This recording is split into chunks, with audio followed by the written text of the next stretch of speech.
Kumusta sa ating lahat mga kabayan? Alam ko ngayon na marami na sa ating kababayang Pilipino ang naghihintay sa resulta kung sino-sino na nga pa ang pasok sa unang semifinal round 1 ng America's Got Talent na kinabibilangan ng ating pambato na singer na si Roland Bunot Abante. Well mga kabayan, ang lahat ng yan ay ating alamin sa video na ito. Pero kung bago ka pa lang sa aking channel, ay huwag mong kalimutang mag-like, mag-subscribe para lagi kang ma-notify sa aking mga susunod na mga video na i-upload dito sa aking YouTube channel.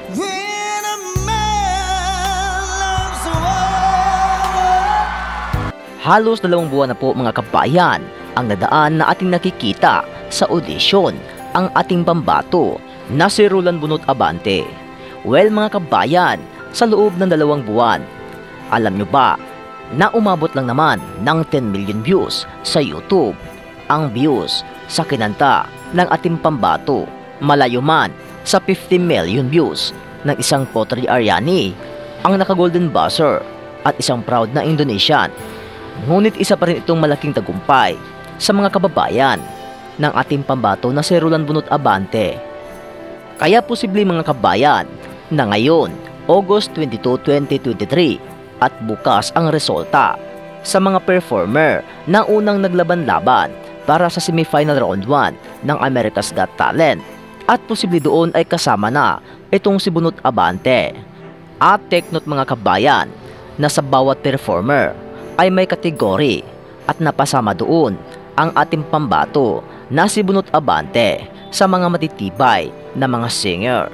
Isa na nga dito si Pottery Aryani, ang naka-golden voice buzzer. Gabriel Henriquez, isa din siya sa sikat na singer na nakakuha din ng golden voice buzzer.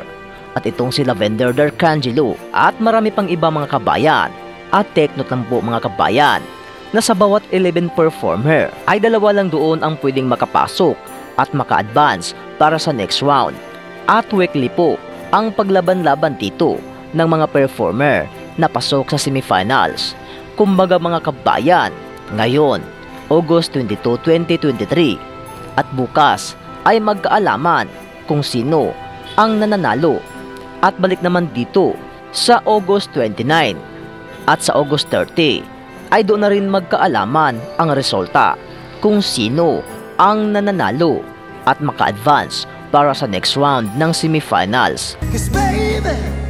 Baby, please don't treat me bad. Kaya sa ating mga kababayan sa Amerika, sa 50 states po sa USA, ay pwede silang bumuto via online.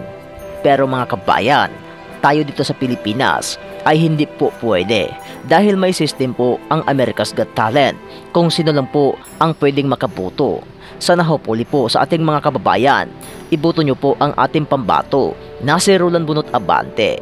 Isang karangalan po na siya ay makapasok sa semifinals at kung papalarin kung sakali ay nandyan din ang grand finals. Kaya mga kabayan, bakit ko po ito nasabi? Dahil posible ngayon ay naglaban-laban na ang mga 11 performer at alam naman natin na dili na po i-broadcast sa YouTube at sa mga social media platforms ang resulta. Kaya maghintay na lang po tayo at mag-abang-abang sa mga video na ina-upload sa YouTube kung sino ang mga posibleng nananalo at ang posibleng makapasok para sa next round ng America's Got Talent. Good luck and God bless, Roland Bunot Abante. Mabuhay ka, mabuhay ang bansang Pilipinas.